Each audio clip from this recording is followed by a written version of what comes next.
Hello, everyone. Tonight, we are standing at the edge of a dried-up riverbed where the light barely stretches beyond the reach of your torch. A dull wind curls low through the dust, and something enormous has moved here recently. The drag marks are wide, deliberate, and whatever made them didn't rush. It lumbered. There's no roar, no chase. Just the unsettling realization that you're not looking at a predator's trail but a turtle's. So, before you get comfortable, take a moment to like the video and subscribe, but only if you really like what I do here. Let me know in the comments where you're watching from and what time it is. Now, turn off the lights, maybe turn on the fan for some soothing noise, and let's get started tonight. You shuffle along this bone-dry ground, eyes adjusting to the muted colors of ancient dirt. It's not just quiet out here, it's silencing. The kind of quiet that presses against your skin. That tells you something is watching but too patient to be seen. Then, without warning, you nearly trip. It's not a rock. Not exactly. It's curved dark and dust-caked. You brush it gently and feel it ridged warm. Breathing barely. It's a turtle the size of a living room carpet. You could sit on it, you could live in it, but you wouldn't dare. Because here, in this age, lost-to-time giant turtles weren't just part of the ecosystem, they were obstacles immovable and mysterious. They didn't chase their food, they didn't outrun their predators, they outlasted them. You watch this turtle slowly retract its face like a curtain closing on your curiosity. But it's not afraid of you. It simply doesn't care. There's a kind of power in that. A confidence built from centuries of doing absolutely nothing and surviving everything. The ancients called these shelled giants Meolania, or their close kin. Their horns jutted backward like ceremonial daggers, and their shells were flanged, ridged, and irregular, more like bunker walls than biology. You think of armor of tanks, but this is different. This isn't built for war. It's built for avoidance, for invisibility in plain view. Your fingers graze a dry patch of lichen clinging to its shell. It's not ornamental, it's camouflage.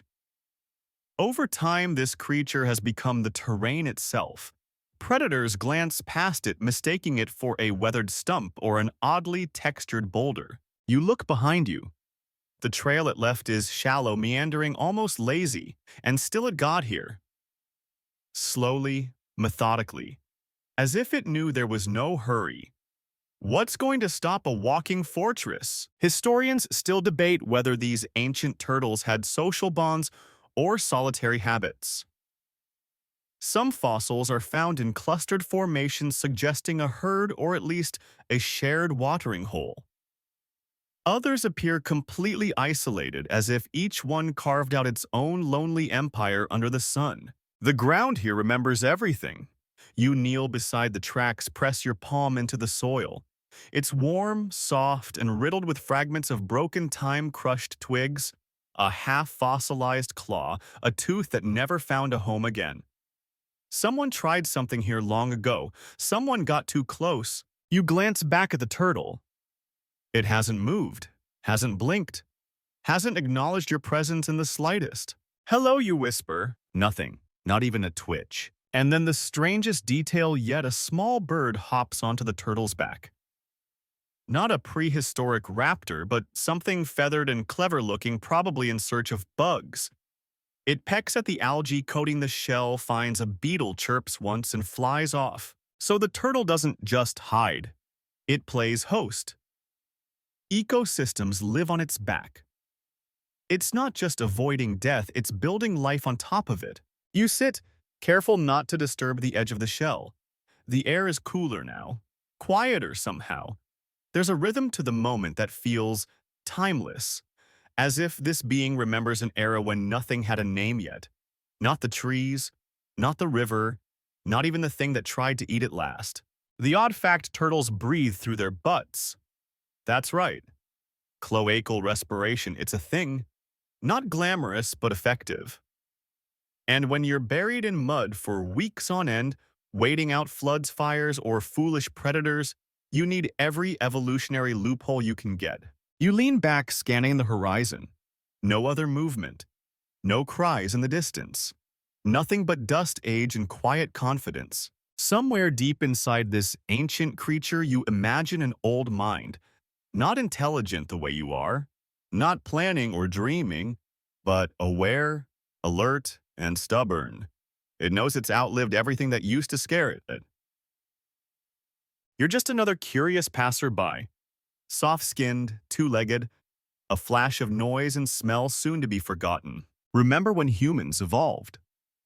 When we built fire and tools and language? This turtle didn't care then either. It simply waited. And while we lit the sky on fire with our inventions, it pressed deeper into the earth, harder to find, harder to kill, impossible to impress. Eventually, you stand. The turtle doesn't move. You half smile. The rock that wasn't a rock wins again. You take a few steps backward, watching the motionless bulk as though it might suddenly spring to life, but it doesn't. That's the trick, isn't it? You keep expecting drama, speed, action, but the turtle plays a different game. One that no predator ever wins unless they quit entirely. This isn't survival of the fittest. It's survival of the stillest. The heat rolls low over the land, soft and oppressive.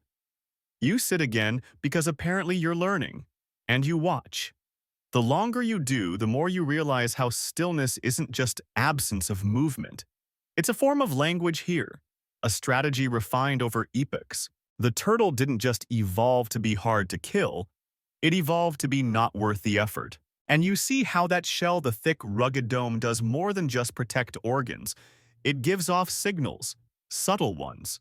Predators pick up on it. They might investigate, circle, even prod, but the turtle doesn't react, doesn't run. And slowly, predator interest fizzles out like a fire-denied oxygen. If you've ever tried convincing a cat to eat a head of cabbage, it's sort of like that. There's no reward, just frustration, boredom, maybe a chipped tooth if you're unlucky. But stillness is more than physical. It's psychological. It plays with perception. The turtle becomes part of the landscape.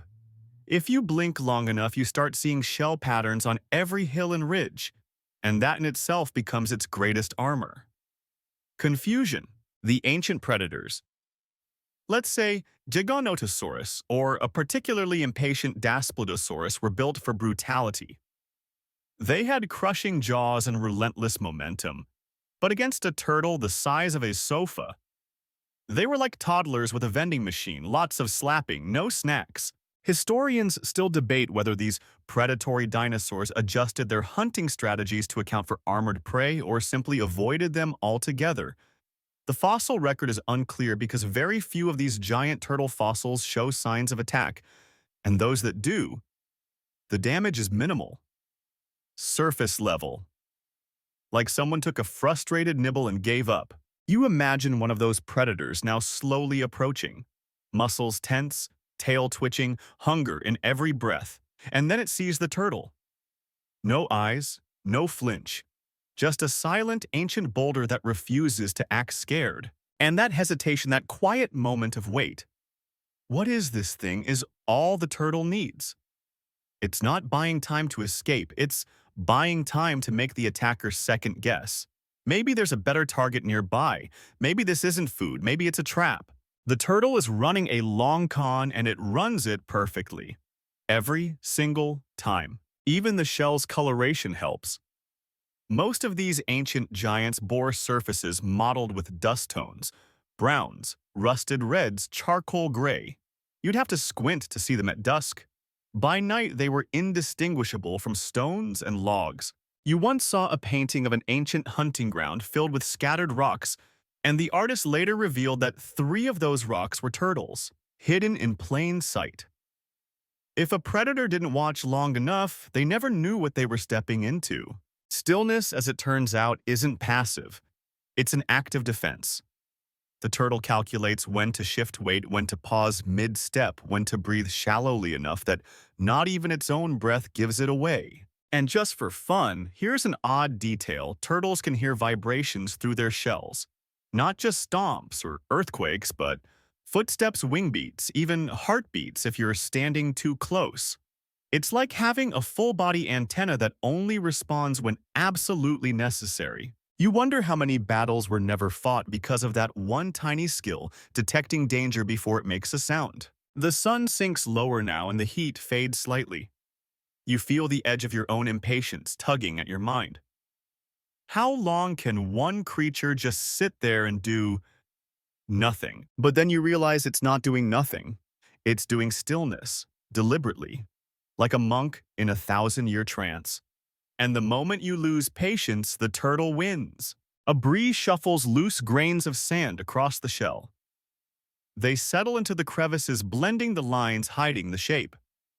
You swear it looks more like a rock than it did 5 minutes ago. Give it an hour, you'd probably forget it was ever alive. That's the point. The turtle doesn't beat predators by defeating them, it beats them by boring them into retreat. It wins by not playing. You think back to all the strategies humans invented: snares, ambushes, walls, war, and here sits an ancient being that figured out something even more effective: just wait. Predators have to move. They burn energy, they chase, leap, bleed. The turtle? It just doesn't cooperate. And there's something deeply satisfying about that, isn't there? It doesn't try to be the fastest, the sharpest, or the most dramatic. It just chooses not to participate in the mess. It rides out everything with an unbothered shrug. Stillness as protest. Stillness as power. You get it now. Why this thing has survived when so many others vanished. It doesn't need to adapt to chaos. It turns chaos into boredom. As twilight thickens, you see a small predator in the distance, maybe some sleek weasel-sized theropod. It sniffs the air, notices the shape on the ground, and promptly changes direction. And just like that, the turtle wins again. You decide to walk the edge of the turtle's trail, half out of curiosity, half because you're hoping to see something break the spell, maybe a predator foolish enough to try its luck. After all, not every creature gets the memo that the turtle is a waste of time. The wind shifts slightly, stirring a few dry leaves, and then you hear it. The brush of claws against packed earth. Something's coming. You crouch low, heart rate up now as a sleek shadow slices between the ferns. It's fast, coiled with hunger, all teeth and tension. Maybe 9 feet long with a whip-thin tail, and that irritating sense of overconfidence predators always have before they learn the hard way. It doesn't hesitate, it doesn't sniff or circle, it just goes for it. The turtle is still, completely. No last-minute retraction, no defensive hiss. It plays its part flawlessly, the boring, unresponsive, disappointing meal. And the predator, some little tyrannosaur, maybe lands on the shell with a grunt, claws scraping, jaws snapping. Nothing happens. It tries again, biting this time. The sound it makes is halfway between a snarl and a frustrated cough, like trying to chew a bowling ball. Historians still debate whether predators learned about turtle defenses through repeated trial and error, or if the wisdom somehow passed from parent to hatchling. But watching this little disaster in real time, yeah, you'd assume experience was the only teacher. The predator shifts tactics. It hops off, tries going for the turtle's head, but it's sealed tight behind a wall of horned armor. Then the legs, no luck there either. The turtle's entire body is wrapped in evolutionary do-not-touch warnings. What follows is about 10 minutes of the dinosaur getting increasingly irrational. It paces, growls, smacks its head against the shell. At one point, it even tries to flip the turtle. Cute. But the turtle has a trick. Its shell is low-slung and widely flared. The center of gravity is rock bottom. Even if you do get under it, the tail acts like a little wedge, stubby but perfectly placed. No leverage, no angle, no reward. Eventually, the predator lets out a huffy little snort. You can almost hear it muttering, "Fine, whatever," before it storms off, tail twitching like a spoiled child who lost a video game. The turtle still doesn't move. You blink, then blink again. It's been 15 minutes. You're sweating. And it still hasn't moved. There's a kind of comedic brilliance to it, honestly. This creature has survived millions of years by doing the one thing no one has patience for: absolutely nothing. You remember a weird fact you once heard in ancient Rome? They used turtle shells to make lyres. Not because they were musical, but because they were naturally resonant. Strong, durable, and shaped like sound chambers. Makes you wonder how many turtle corpses it took before someone finally said, "This is not an instrument. This is a grave." But back in this moment here now, the turtle finally moves. Slowly, as if rewarding your patience. Its head slides forward just slightly, and its front foot presses into the earth with an audible crump. No drama, no rush, just progress. And yet, there's something powerful about that. You get the sense that this creature doesn't flee not because it can't, but because it doesn't need to. It lets threats come, lets them try, and then lets them leave exhausted and humiliated. You glance around the forest edge. The sun has mostly gone now, replaced by a long lavender twilight. Shadows stretch across the ground like old scars. Somewhere far off, something calls long and low. Maybe a warning cry, maybe a warning. And the turtle. It's already halfway buried in the memory of the moment. There's a quiet satisfaction in this creature's style of survival. It doesn't rely on clever tricks or social behavior or packs. It's a solo act. An introvert with a personal bunker. Relatable, you murmur. You think of all the animals that failed in the grand experiment of life. Giant theropods, marine reptiles with flippers like wings, birds with teeth. And yet this living bunker kept shuffling forward generation after generation through meteors and fires and extinction events. Because it wasn't trying to win, it was trying to not lose. You finally stand up. Your legs are stiff, your mind strangely clear. Watching this creature feels like meditation mixed with sarcasm. You didn't come here for action. You came here to learn how the world used to work before everything had to be fast, flashy, and loud. And the lesson, sometimes the strongest flex is just being so boring that nothing wants to mess with you. You follow the turtle now, not too close, and not because it's inviting you, but because it's the only thing moving in this prehistoric still life. The pace is glacial, not metaphorically, literally. You could knit a sweater between steps, and yet something changes as you observe it longer. That shell isn't just protection, it's performance. A slowly unfolding illusion. At first you think it's the light, but no.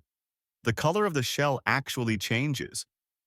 Or rather, it was never just one color to begin with. Algae crusts the ridges in patchy greens, dust and soot cake the lower edges. One side even has a faint smear of dried sap or mud hardened into paint. The turtle isn't wearing armor. It is the armor. It's become the terrain. Somewhere along the line, this thing figured out how to look like a boulder, or a fallen log, or even if you squint, a patch of dead earth, and in a world where everything hunts with eyes that's more dangerous than claws. Historians still debate whether the camouflage was intentional, if these ancient turtles actively sought out grime and coverage, or if it was just a byproduct of being too stubborn to ever bathe. But from your view now, it's obvious this is camouflage by erosion. Disguised by time. The turtle shuffles near a cluster of rocks, real ones, and melds. Not poetically, physically. Its shell is streaked with mineral veins that mimic the sediment lines in the stone beside it. And where light hits the curves, there's just enough grit to absorb the glare. No shine, no shadow, no silhouette. It's less an animal and more a terrain feature. You crouch again, peering close. That lichen on its back. You were wrong earlier.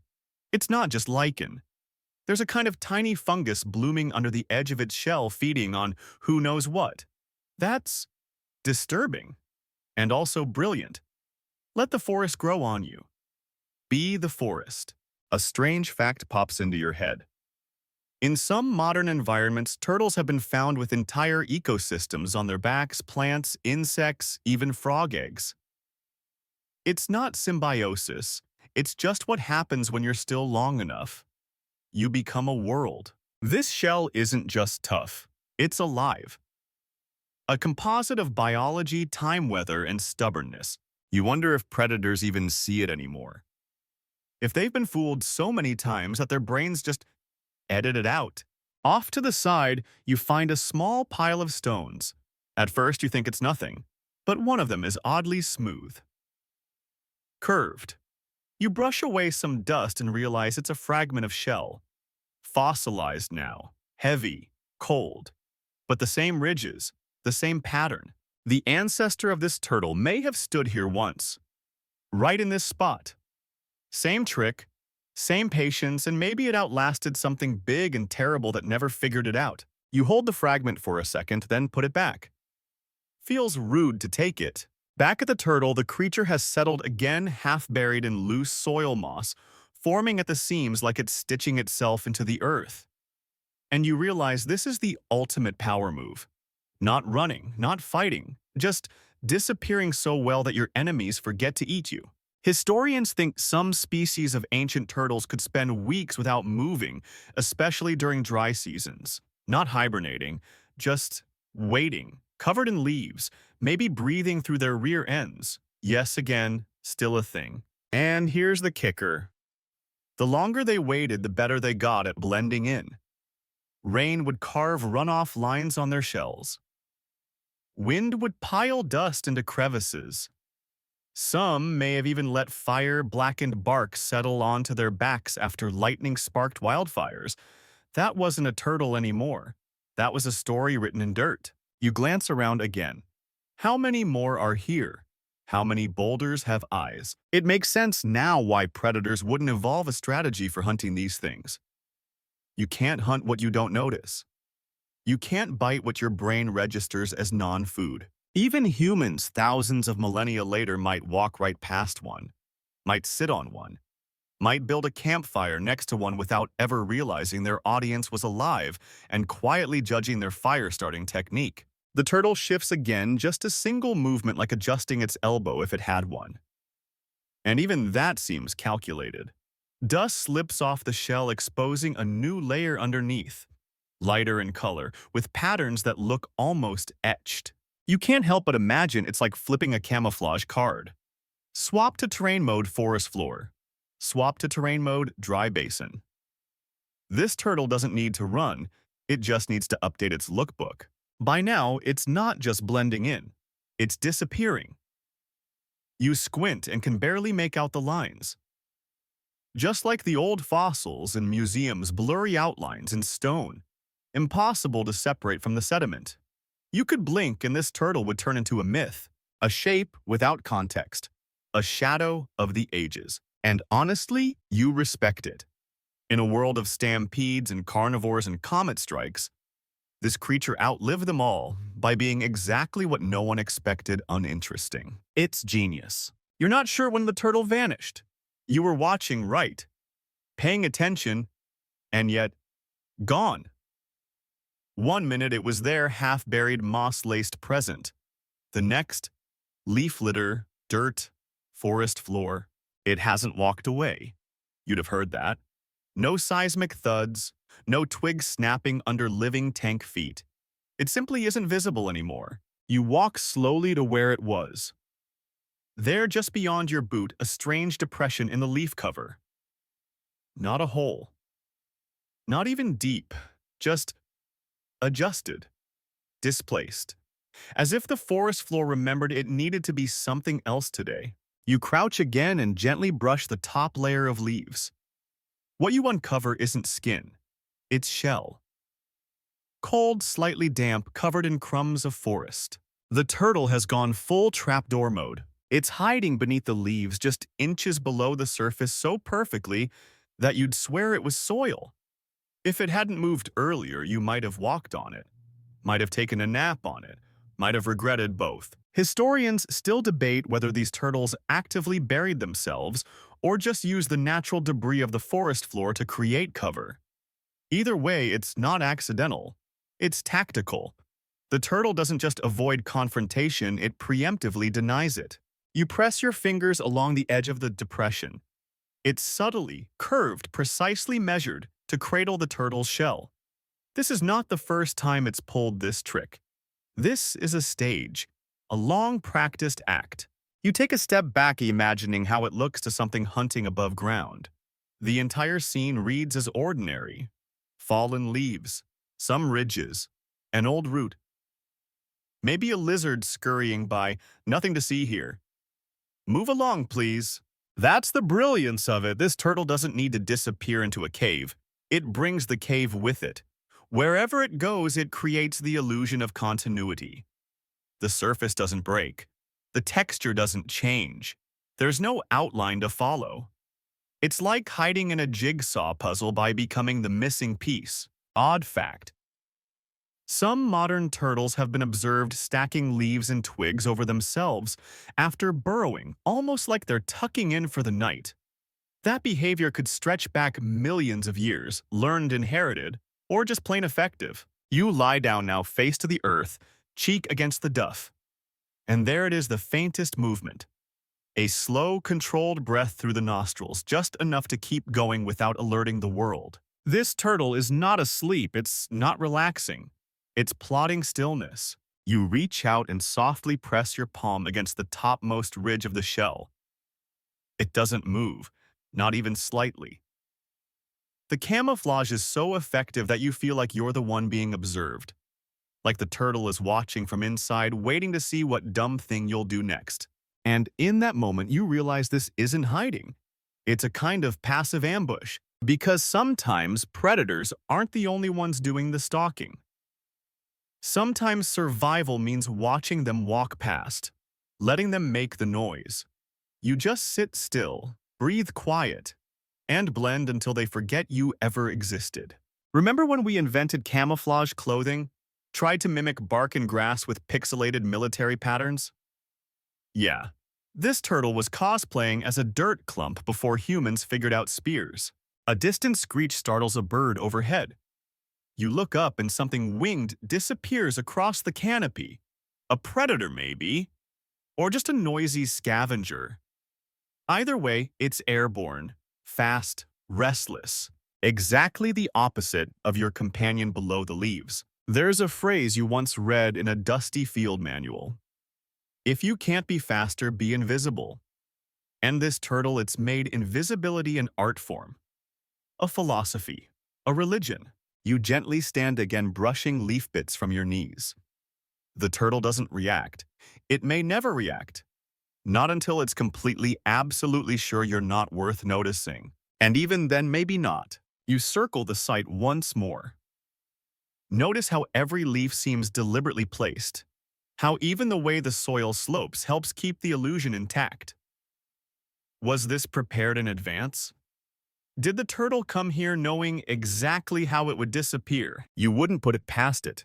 There's a quiet to this place now, heavier than before. Like the air has decided not to carry sound anymore. You whisper, just to see what happens. Still here. No answer, of course, but you feel it. The awareness. That ancient, deliberate presence under the leaves. It's not afraid. It's not annoyed. It's just still. Like a buried boulder, a resting mountain, a soft refusal to be involved in anything urgent. And here's the uncomfortable truth. If that little predator from before came back, now, you're not even sure it would see the turtle this time. It might sniff around, grumble, step over it, and walk away disappointed again. That's how effective this trick is. You think back to all the flashy survival stories and documentaries. Chases, battles, wounds, triumph. But here, the turtle offers none of that. Its legend is built on something far stranger: quiet refusal. Refusal to run.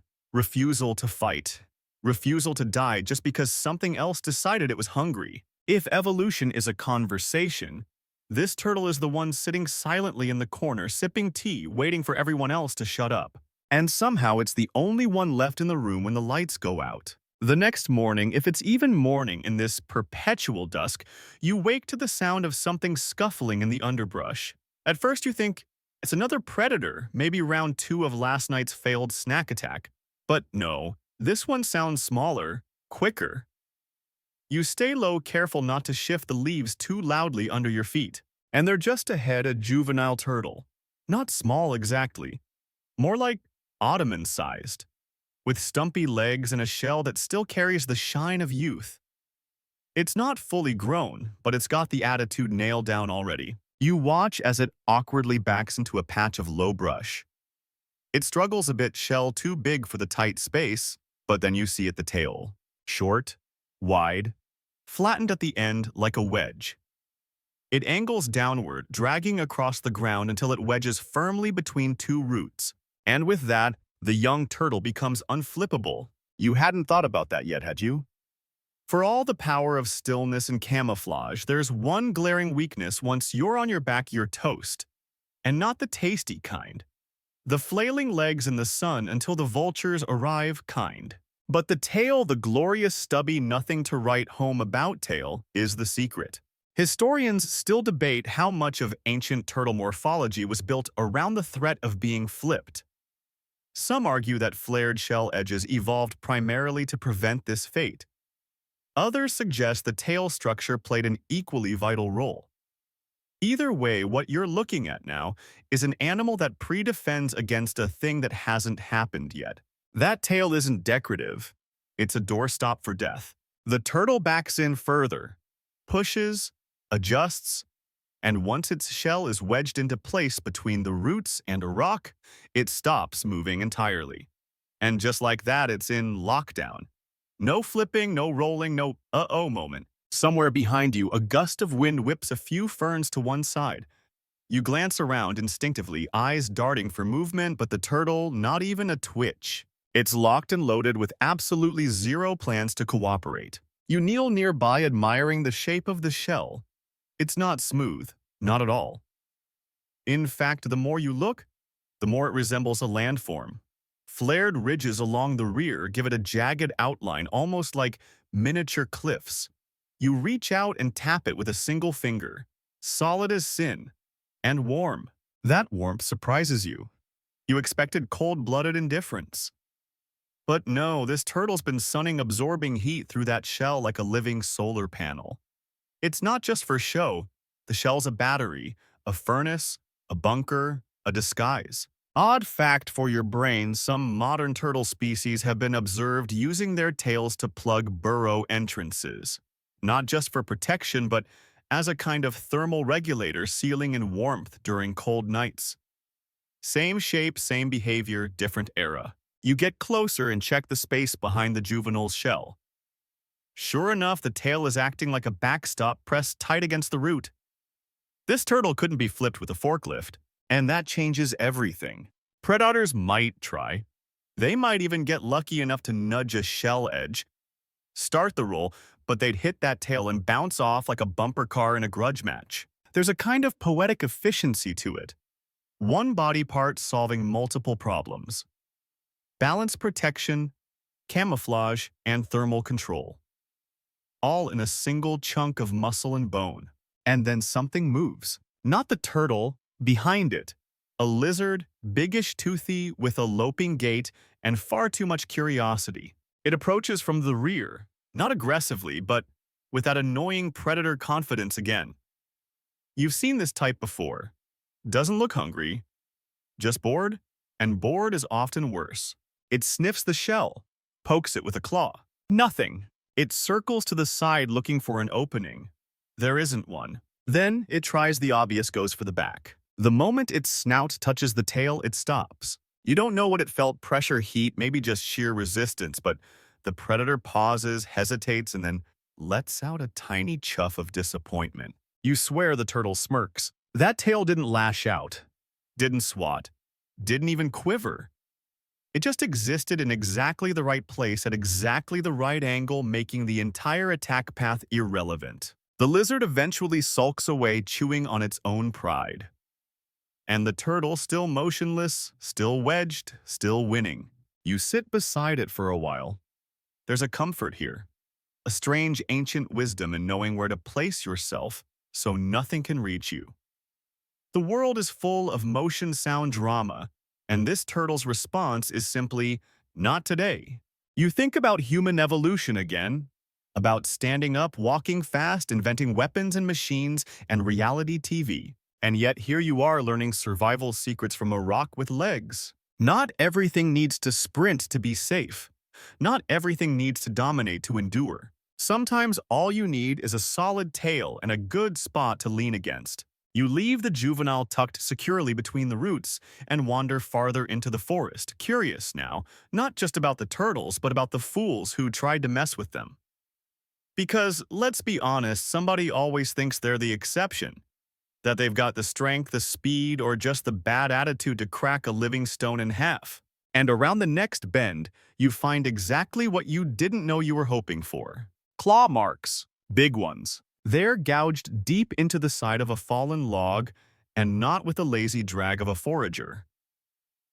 These marks tell a story of rage, of confusion, of someone who tried to chew on the unchewable and got humbled. You scan the ground, broken twigs, a disturbed patch of earth, and then, oh, to the right, embedded in a clay slope, is a partial skull.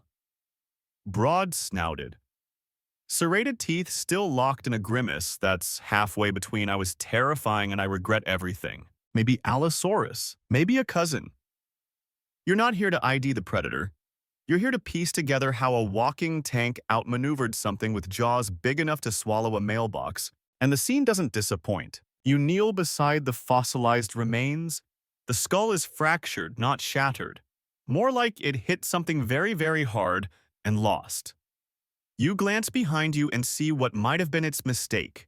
A turtle shell, still intact. It's half sunk into the hillside, tilted at an odd angle. And it's massive, easily 15 feet from front to back. You approach, and the closer you get, the more the details emerge, dense old scrape marks weathering. This turtle wasn't hiding, it was facing off. Historians still debate whether giant turtles ever deliberately held their ground against predators, or if the confrontations were always passive. But the evidence here tells a different story. This wasn't a hit and run. This was a standstill. You can practically picture it. The allosaur, hungry or territorial or just having a bad day, charging in with those tree trunk legs and a mouthful of ego. The turtle, still as stone-armored, grounded, takes the hit like a boulder takes a breeze, and then just maybe shifts a little. Angles that shell. Lets the predator ram its skull into a ridge harder than philosophy class. You smile. It's not just survival, it's spite. An odd fact? Some ancient turtles had shells so dense that scientists initially misclassified them as bone deposits from other animals. That's how unreasonably thick they were. And in cases like this, it worked. You touch the edge of the shell and feel a slight vibration. Not movement, just resonance. A hum in the bone, like a bell that hasn't stopped ringing since the hit. The echo of arrogance. You imagine the predator staggering back, dazed. Maybe it tries again, circles to the side, goes for the head, but the turtle's tucked in every limb, locked beneath plated flanges. Nothing to grab, no leverage. The jaws clamp down on shell again, this time from above, and the teeth snap. Not the shell, the teeth. A growl, a frustrated headbutt, a misstep. And that's probably when it happened. The predator overcommitted, slipped. Crashed jaw first into the unyielding curve of a creature that refused to acknowledge its existence. Game over. You sit on a nearby rock and breathe it in. This is the moment when power meant nothing. When rage bounced off resolve. When a living boulder ruined a perfectly dramatic predator. And here's the kicker: that turtle probably walked away. Maybe slowly, maybe with a slight scuff on its shell, but it left the fight behind. Intact, unbothered, slightly dustier than before. The predator. Fossilized embarrassment. You take a moment to appreciate the shape of the shell again. It isn't smooth. There's no soft line to it. Everything is angles and resistance. Even the top is gently peaked like a helmet designed to deflect force. It's not built for comfort. It's built to say no in every language. And it works. You circle the remains, noting how even the soil seems to remember the encounter. Small furrows from pacing. Deeper prints where the allosaur likely shifted weight. And at the center of it all, the unmoved turtle still occupying the exact space it defended. You think back to all the action-packed survival tactics we idolize. Fight, flight, fire, fury. But this is the strategy no one wants to admit is brilliant: refusal. Don't engage. Don't entertain. Don't even blink. Just absorb. Deflect, withstand. It's the kind of resilience you envy. Not the showy kind. The quiet, immovable kind. The kind that doesn't need anyone to see it to know it works. As the light fades again, you cast one last look at the shell half buried in clay and wonder if it's still alive. Because really, how would you know? Maybe it's been waiting here the whole time. Still listening. Still. You walk on past the fossilized clash site, stepping over roots and dry leaf litter when something new catches your eye. Movement not frantic but purposeful. A small cluster of juvenile turtles, maybe 5 or 6 each, about the size of a backpack, moving in slow tandem. You freeze. They haven't noticed you yet, or they have and simply don't care. It's hard to tell. They move with that same calm indifference you've come to expect, less like kids exploring, more like monks reenacting sacred choreography. They fan out across a shallow clearing, and you notice something strange. They don't just stop anywhere. Each one settles into a specific patch, near a fallen log, between 2 stones, beneath a bush, almost like they're forming a pattern. It clicks, they're mimicking the older ones. You crouch behind a half-dead cycod, careful not to make noise. From this angle, the positioning becomes obvious. They're deliberately placing themselves in high-traffic areas, natural walkways, predator, corridors, spots where scent and sound tend to pass through. But they're not lying in wait to strike. They're learning to be seen and avoided. That's the paradox, isn't it? These turtles don't hunt, they don't chase. But their survival depends entirely on visibility, just the right kind of visibility. One settles under a patch of reddish leaves, pulling its limbs tight into the shell. Another tucks behind a stone, just tall enough to mimic its shell curve. From a distance, you'd swear it was part of the terrain, which is the point. They're turning themselves into decoys. Historians still debate whether this kind of placement was instinctual or taught, whether the young learn by watching or if it was hardwired. But the accuracy of their mimicry suggests more than instinct. This looks like a lesson unfolding. You scan the clearing again. No adults visible. But then, at the far edge, just barely distinguishable, is a massive shell half covered in dirt. Watching. Not supervising exactly. Just present. The ancient tutor. The babies stay still now, totally still. No twitch, no blink, and within minutes the effect takes hold. A predator. It's not huge, maybe some raptor descendant, lithe and wiry, built for ambushes and small prey. It trots into the clearing, sniffing, flicking its eyes from shape to shape. You hold your breath. It passes by the first turtle, clearly dismissing it as a clump of leaves. The second, just a rock. It sniffs near the third and pauses. There's a half-second of doubt, but the turtle doesn't move. The predator leans in closer. You can feel the tension radiating from both sides, one poised to strike, the other committed to inaction. Still, the predator blinks first, loses interest, turns away. The turtle wins. Again. You exhale slow and quiet and realize what's actually happening here. This isn't just camouflage, it's manipulation. These babies are learning how to control the attention span of a predator. Be boring, be predictable, be something the enemy's brain stops registering after a moment. It's behavioral judo. Flip the attacker with the weight of their own expectations. Odd fact, some sea turtles today adjust their surfacing rhythm to match ocean waves and avoid detection. Same strategy, different backdrop. The idea is always the same. Don't interrupt the pattern. Become the pattern. The juveniles shift slightly as the predator disappears. One stretches a foot. Another resettles their weight. No hurry, no panic, like actors resetting the stage between scenes. You hear a low rustle. The adult still watching lets out a kind of soft throat rattle, barely audible. A sound with no urgency. just affirmation. Good job, keep still, stay boring. You get the sense that this training takes place constantly, not in a formal way. No classes in session vibe, just repeated behavior. Repetition until survival becomes style. And here's what hits you hardest. The babies aren't practicing not to die. They're practicing how not to be noticed at all. You imagine growing up like that. Your whole education based around becoming scenery. And yet there's power in it. There's elegance. Stillness isn't absence, it's presence done differently. One of the juveniles notices you now. You can tell by the way it pauses mid-motion and recalibrates its position, slightly angled legs drawn tighter, not scared, just filing you away under possible threat not worth engaging. You nod back. It doesn't respond. Obviously. From somewhere deeper in the brush, another turtle call echoes a deep, rumbling croak that sounds more like a tree falling underwater. Maybe a summons, maybe just a status update. You never can tell with ancient animals. Everything they do sounds mythological. The juveniles start moving again, slowly assembling into a loose line. They head toward the edge of the clearing, their shells brushing quietly through the underbrush. You watch them vanish one by one. And you realize this wasn't a random encounter. This was school.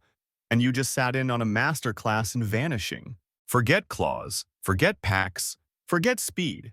These little tanks have learned the most underappreciated strategy of all time: be forgettable. And it works. You press your ear to the forest floor. It's a ridiculous thing to do, really.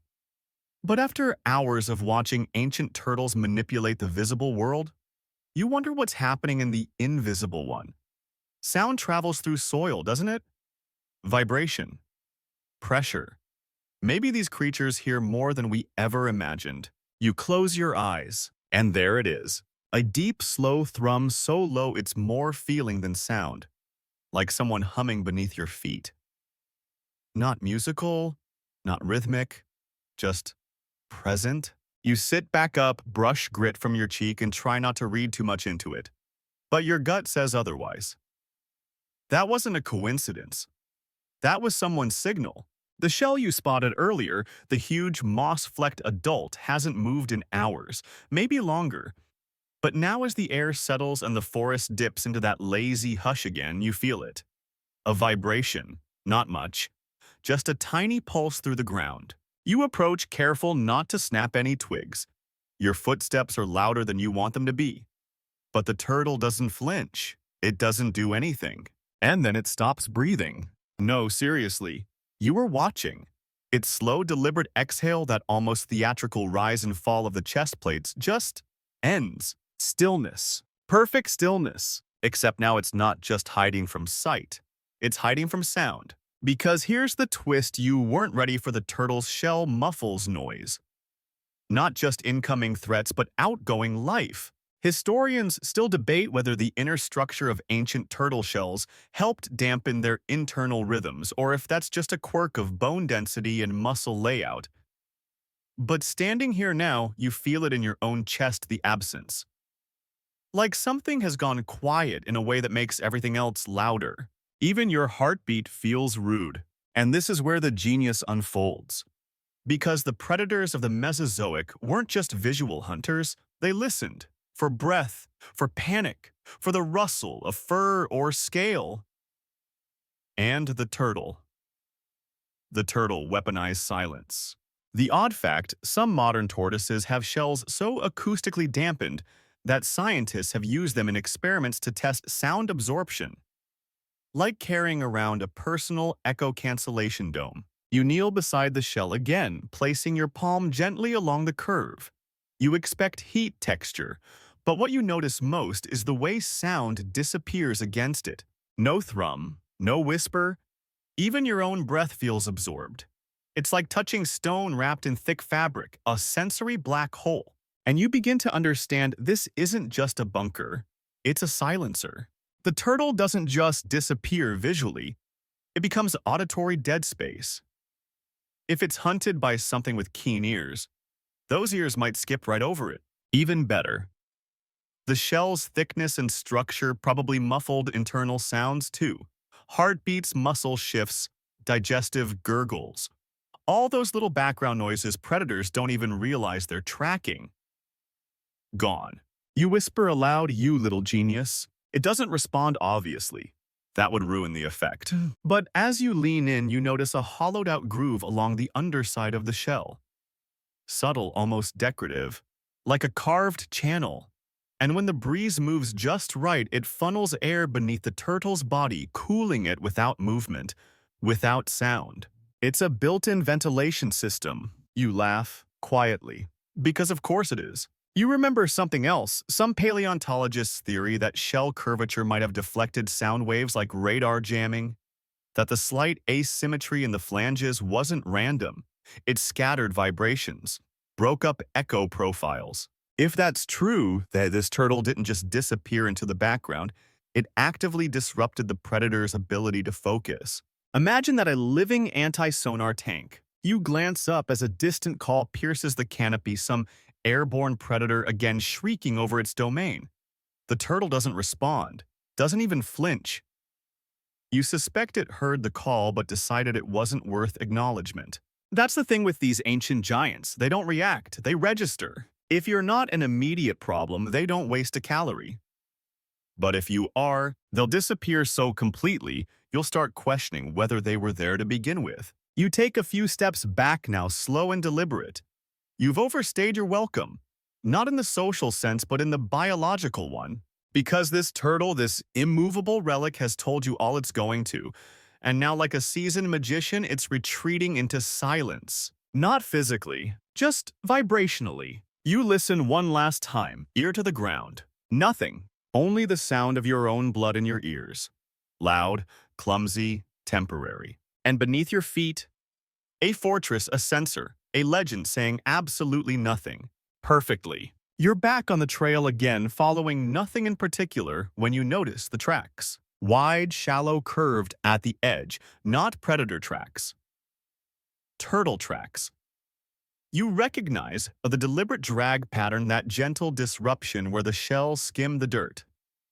But there's something odd this time. They loop. Instead of heading in a straight line toward water or shade, these tracks curl inward. They double back, zigzag, lead nowhere, or so it seems. You follow them deeper into the trees. The canopy closes tighter here and the light thins out like soup left on the stove too long. Your boots press into softer soil. Damp now, spongier.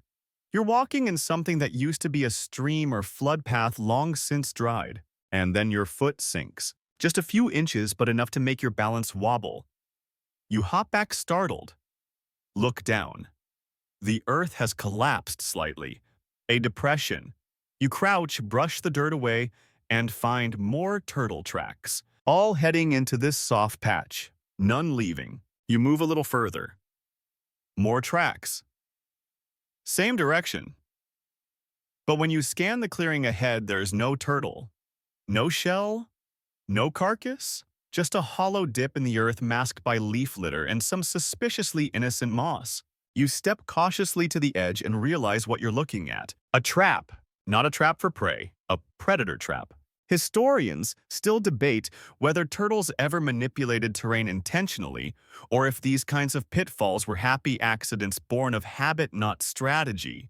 But seeing it here, you're convinced. The looping tracks, the decoy path, the soft center. This is a false retreat. You inch closer. The depression isn't deep, but it's enough.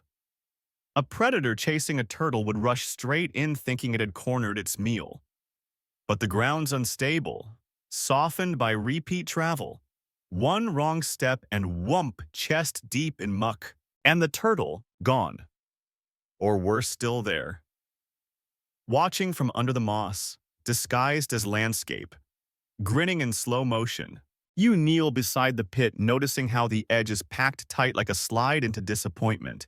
Claw marks score the inside rim. There was a struggle here, something got stuck, maybe more than once. It's brilliant, really. The turtle doesn't need to escape. It just needs you to fail at pursuit. Odd fact.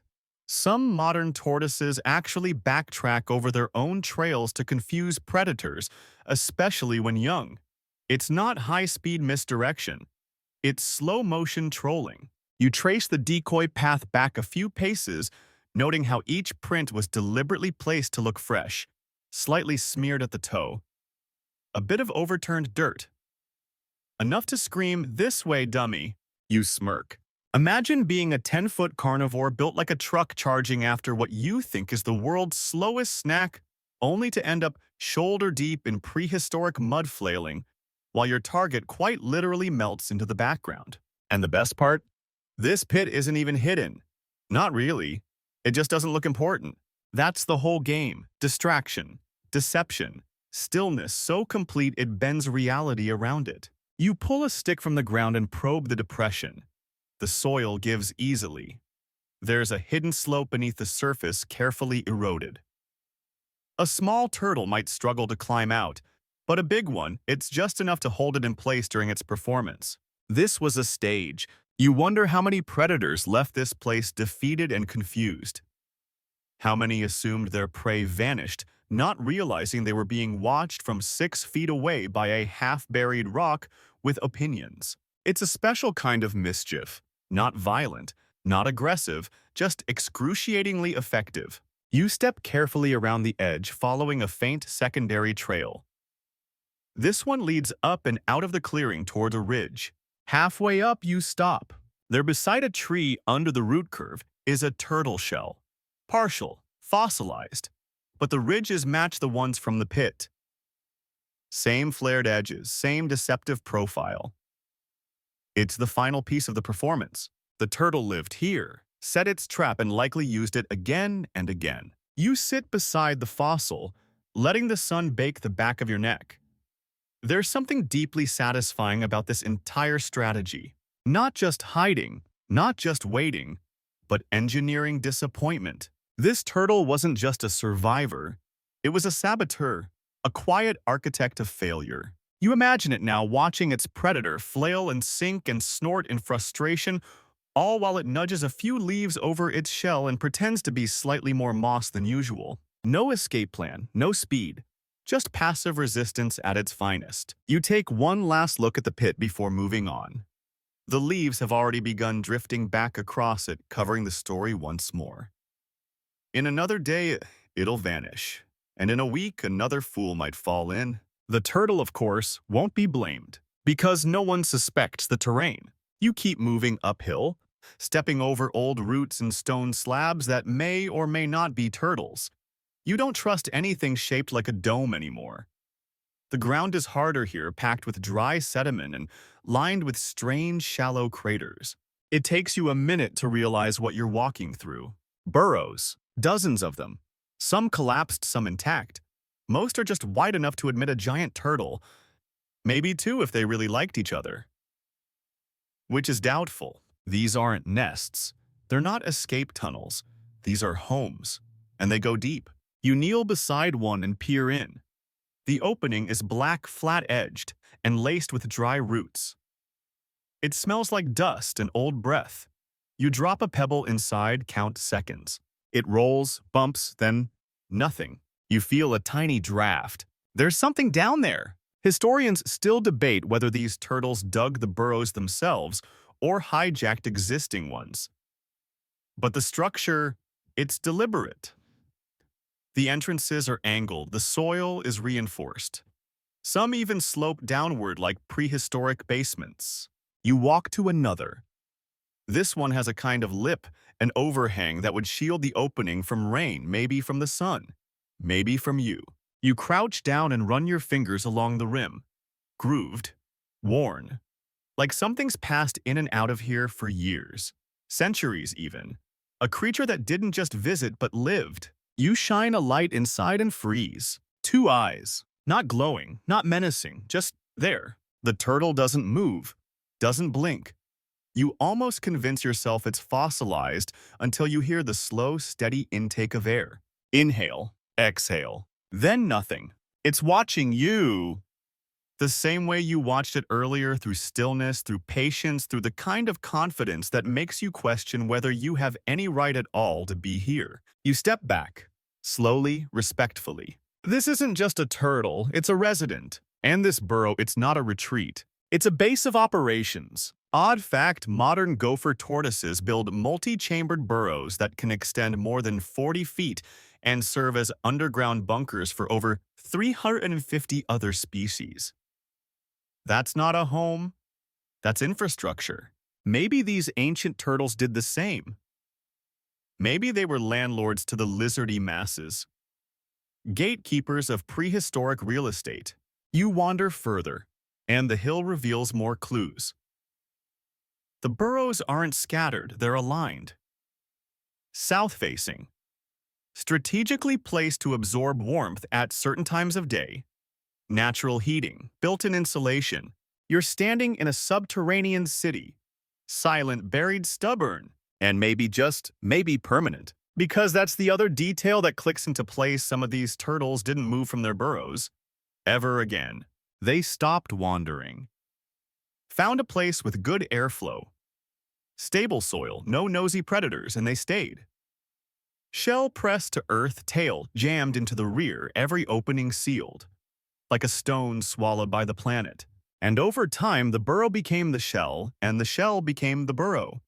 A creature so integrated into its environment that the boundary between animal and habitat collapsed entirely. You find one more entrance near the base of a slope.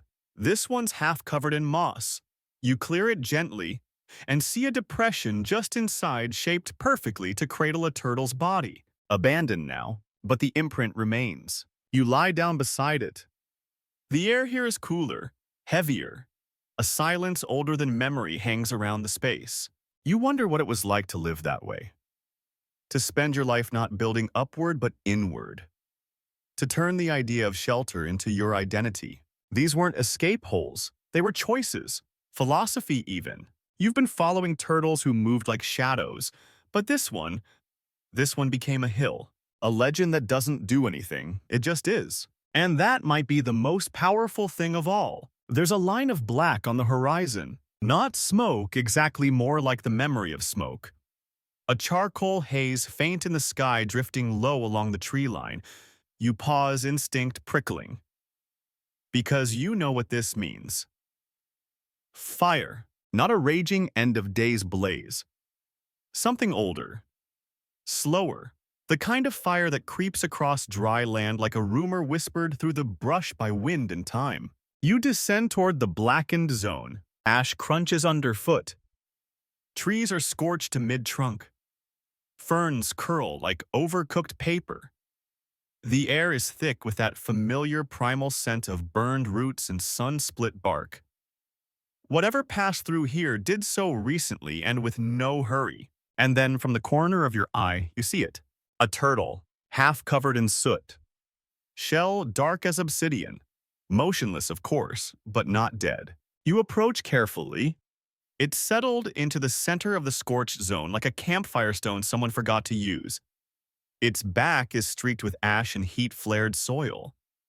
There are pits and dents, but nothing fresh, nothing cracked. This turtle has outlasted fire. You crouch down, squinting at the soot-caked flanges of the shell.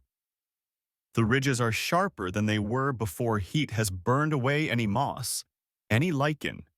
What's left is black armor with the texture of hardened lava. The turtle blinks just once, and you realize this isn't an accident. It didn't survive the fire. It used it. Historians still debate how ancient creatures adapted to cyclical wildfires. Some say they fled underground. Others believe certain animals adapted to the char itself, blending in with the aftermath. What you're looking at supports a different theory entirely. The turtle stood still and let the fire do the work. You look around. No predator in sight, no competition, just charred quiet. Ash falls like soft snow from an overhead branch. It lands on the turtle's shell and stays. Doesn't slide off, doesn't melt, just joins the armor. And that's the trick, isn't it? Fire sweeps through the clearing. Everything that panics burns. Everything that runs leaves a trail. But the turtle, it's already part of the ground. The shell is heat-resistant, thick enough to insulate. The turtle pulls in its legs, closes every seam.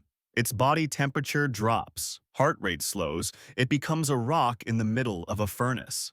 And once the fire moves on what's left, a turtle reborn in soot. Odd fact. Some species of modern turtles can survive brief exposure to brush fire by retreating into their shells and enduring high temperatures. One even became famous after being found walking across still smoking coals with an expression that could only be described as mildly annoyed. You walk deeper into the burn zone and start noticing the pattern. Turtle tracks singed but visible. One moved through here during the fire, not away from it, through. It left a trail straight into the center of the scorched clearing and stopped. You find the exact spot an old burrow entrance partially caved in, surrounded by blackened ground. The turtle parked itself here and waited out the storm. While everything else panicked and burned, it endured. And not just endured, thrived. Because now predators are gone, competition is silent, and the turtle. It's still warm from the fire, ready to move. Stronger, in a way. It blends in with the remains, charcoal shell, sooty skin.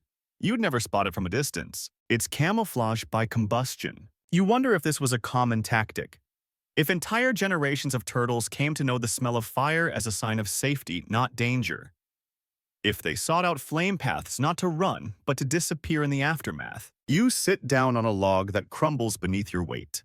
It's been fire-touched too long, but the turtle beside you, untouched, untroubled, it finally moves, slowly lifting one heavy foot and pressing into the soft black earth. A ghost among shadows, a thing born from flame and indifference. You're in awe, not of strength, not of speed, but of resilience that doesn't flinch. A survival strategy rooted not in avoidance but in absorption. The turtle doesn't fight the environment. It lets it happen. It lets the fire clean the stage, and then it returns. Cleaner, quieter, slightly warmer, as if to say, thanks for clearing the competition. You emerge from the charred grove into a quieter world. Not peaceful, just quieter. A kind of hush that feels earned, like the forest itself is taking a breath after coughing up smoke. And ahead in the shadow of a tilted stone ridge, you spot something familiar. Shells, more than one. Not moving, not nestled in burrows, just sitting bold as boulders along the ridgeline. You slow your step, thinking maybe you've walked into a congregation, a kind of turtle meeting. But then you realize what's really going on. These aren't random gatherings. They're signals. Each shell is positioned to catch the light, specifically the low amber rays of evening sun. At certain angles, the ridges shine faintly like reflective scales or polished wood. Not glittery, just enough to catch the eye. And that's the point. You watch as a small herbivore, some early mammal thing rabbit-sized and shifty, comes skittering toward the nearest turtle. It halts mid-step, cocks its head, reads the shape, reads the shine, and retreats. Historians still debate whether turtle shells were ever used as visual warnings, a kind of evolutionary billboard that screamed not worth it. But right now it feels undeniable. The shape, the texture, even the color gradient, it all says one thing: danger, don't bother. You walk between the resting giants, careful not to step on their stories. Some of the shells are clearly alive. Eyelids twitching, tails shifting slightly in the dirt. Others? It's hard to tell. You suspect some might be long dead, but their forms remain. And that might be the real strategy. Leave the bodies behind. Let them serve as monuments, as warnings, as reminders to every curious predator that this shape, this size, this stillness, it's bad news. One turtle nearby has clearly lived a life full of regret. Its shell is cracked in 3 places, healed over with rough scarring. Like armor that remembers. A story told in calcium and grit. Odd fact: turtle shells regenerate. Very slowly, but they do. If damaged, the bone beneath will knit itself back together, forming rough armor scars that look like brushstrokes. Ancient survival etched in bone. You watch as a few birds, feathered, twitchy, land on one of the shells. They pick off bugs, nibble algae. One even nests between 2 ridges. The turtle doesn't react. It's not threatened. It's useful. It's the ecosystem's billboard home and living hill. And over time, other creatures have learned to read the shell. You spot it in the behavior. That mammal earlier wasn't afraid, it was cautious. It recognized the shape and recalibrated its priorities. No meat worth the effort, no easy entry point, no chase. So it moved on. It's not about invisibility anymore. It's recognition. The shell isn't just defense, it's reputation. You kneel next to one that's half sunken in mud. The light catches a set of striations along its flank like ripples in stone. Not natural, not random. It almost looks intentional.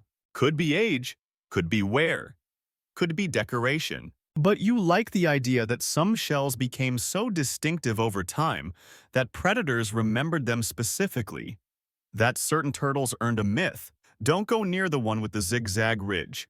Leave the dark-shelled ones alone. Oral tradition written in avoidance. You glance at the sky clouds rolling in now. Blue turning to bruised purple. Somewhere in the distance, a wind picks up and rustles the canopy. The turtles remain still. Of course they do, because they know something most creatures forget. Sometimes visibility is your best defense. Forget hiding. Sometimes the smartest thing you can do is sit in the open and let the world see exactly what you are. A monument to futility, a do not disturb sign shaped like a prehistoric tank. You stand slowly nodding to one of them. It doesn't nod back. That would be too much. But you feel acknowledged all the same. You're following a dried marsh bed now, cracked and rutted like skin left too long in the sun. The turtle shells are gone, or at least they've stopped being obvious. No more motionless tanks, no burrows, no smoldering footprints in soot.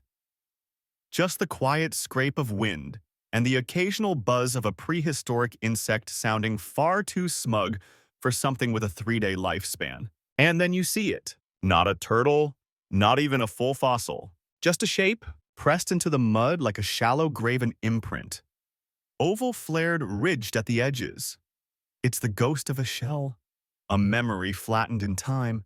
You kneel beside it, touch the indentation with your fingertips. It's wider than you expect. Broader. Like the turtle that once rested here was relaxed, fully settled, not bracing for an attack. It stayed long enough to leave an outline. You scan the area. More impressions. Some are faint, just suggestions in the sediment. Others are clearer with deep-set limb prints at either end. They form a pattern winding through the marsh bed in a loose meander, a migration or a trail, or just the slow, aimless wander of creatures who lived their whole lives being mistaken for rocks. But here's the part that catches you. There are no bones, no shell fragments, just prints. Historians still debate why some regions preserve only imprints, while others offer full fossilized remains. Conditions have to be perfect. Right pressure, right moisture, no scavengers, no chaos. What you're seeing here is rare. Not because it's incomplete, but because it's personal. You're not looking at a skeleton. You're looking at the spot where something sat, rested, waited, lived, and vanished. You follow the impressions for another 50 feet before they abruptly stop. No final shell, no cracked ridge, no dramatic remains, just a scuff in the soil and a patch of reeds gently leaning sideways as if moved once long ago and never again. It feels respectful, like the earth quietly absorbed its guest. No fuss, no fossilized obituary, just, thank you. You may rest now. You sit for a moment beside the last imprint. The sun above is thick with haze, turning the sky to bronze. There's a kind of reverence to this place. The wind moves like a whisper, brushing the marsh grass in long strokes. Everything here feels like it's trying not to wake something. Odd fact, paleontologists once uncovered a series of turtle tracks in Montana that spanned nearly a mile with no actual turtle fossils found nearby.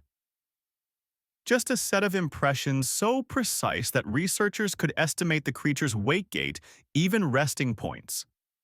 A biography told in footprints. And here you are writing one in your mind. These turtles didn't just pass through, they shaped the land. Slowly, patiently, by weight and repetition. You walk a little further. At the edge of the marsh, you find something else. Low stone ridge is curved and uneven. Not quite natural, not quite artificial. Then it hits you. It's a dried-up waterline where turtles once wallowed.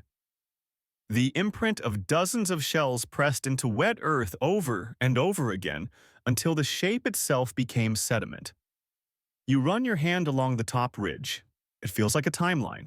You imagine them here all those years ago. A dozen turtles, maybe more, scattered across the marsh, half submerged, barely moving. Letting the mud coat their shells, letting the sun harden them into part of the scenery. Their trails overlapping, disappearing into each other. Not competing, not rushing, just existing quietly in legacy. You wonder how many generations return to this exact spot. You wonder how many prints you're walking on that were made by the same bloodline, slow-stepping the same path century after century. You look back across the marsh. Nothing moves now. No birds, no insects, no water, just the trace of what came before. And somehow that's enough. Because in this story, survival didn't mean conquest. It meant continuity. It meant leaving a mark, not by force, but by stillness that lasted long enough to sink into stone. You're climbing now slowly, deliberately toward the edge of a limestone rise. The air has changed. It's cooler here, quieter still, like sound has decided to stop climbing with you. Every step crunches underfoot, yet somehow feels muffled, as if the ground itself is trying to hush you. And then halfway up the slope, you stop dead. Because it's not just rock ahead of you. It's a shape. Familiar, subtle, absolutely still. A turtle shell, bigger than any you've seen so far. You approach like you're entering a cathedral, half expecting the thing to breathe, blink, or explode into motion.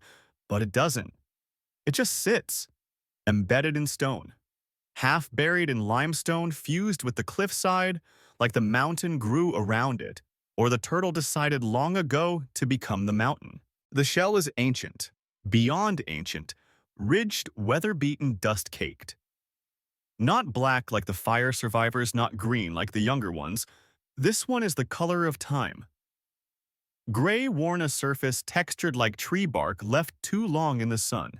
You kneel before it, hands resting gently on the shell's edge. It's warm, slightly, just enough to make you question everything. Alive or legacy? Historians still debate whether the largest turtle fossils found in cliff strata died in place or whether their bodies became so still that the land simply decided to keep them. This one, it feels like both. There's a crack along the back curve, old not fresh, filled in with mineral buildup, sealed like a scar. And you swear there's movement underneath. A breath, a twitch, or maybe just your imagination bending beneath the weight of silence. You crouch lower, press your ear to the shell. Nothing, but not emptiness, just patience. The kind that hums low deep like something waiting for a reason to acknowledge you, or not. Because let's face it, you're not the first to stand here. And you won't be the last. This turtle has outweighted empires, volcanoes, and extinction events. One more curious observer is just background noise. And here's the wild thought that curls through your brain. Maybe it's still alive. Maybe it hasn't moved in centuries. Not out of weakness, but out of choice. Maybe this turtle chose this ridge, climbed it slowly, deliberately, and embedded itself in stone. Not to die, not to rest, but to watch. To be still enough long enough that it became part of the planet. You back away slowly, feeling like a guest overstaying your welcome. The wind picks up now, cool and dry, threading through the ridges of the shell like breath through a flute. It makes a soft tone almost too quiet to hear. You stop and listen. Not music, just presence. Just a whisper beneath the boulder. You look out from the ridge. The valley below is painted in golden shadow. And somewhere down there, more turtles still roam. Still hiding, still disappearing perfectly on cue. But this one is done playing games. This one won. It didn't outrun time. It outweighted it. And now it sits at the edge of stone and sky, as much monument as it is memory. It doesn't care if you're here, but it'll let you leave. Because this story isn't about being remembered. It's about refusing to go. So here we are at the edge of the world, or at least the oldest part of it we could find. You've walked beside giants that didn't roar, didn't sprint, didn't fight back. They just existed longer than their predators' attention spans. Longer than storms, longer than fire. Giant turtles never chased glory. They just learned to be so still, so stubborn, so undeniably there that time gave up trying to remove them. They wore their own homes, turned camouflage into philosophy, turned survival into a form of silent protest. You met one in a dry riverbed, vanished with another beneath the leaves. You saw juveniles practice invisibility like an art. You watched one stare down fire and come out glowing. And in the end, you stood before a shell so ancient it had blurred the line between animal and artifact. And the wildest part, they never said a word. Not one roar, not one scream, not even a hiss. Just silence shaped like a dome, with eyes that sometimes blinked. Maybe that's the lesson. You don't have to dominate to endure. You just have to not give up. Not move when it's smarter to stay. Not speak when it's better to let the world get bored. Because in a world of teeth and noise, sometimes the most radical act of survival is stillness. Good night and sleep well.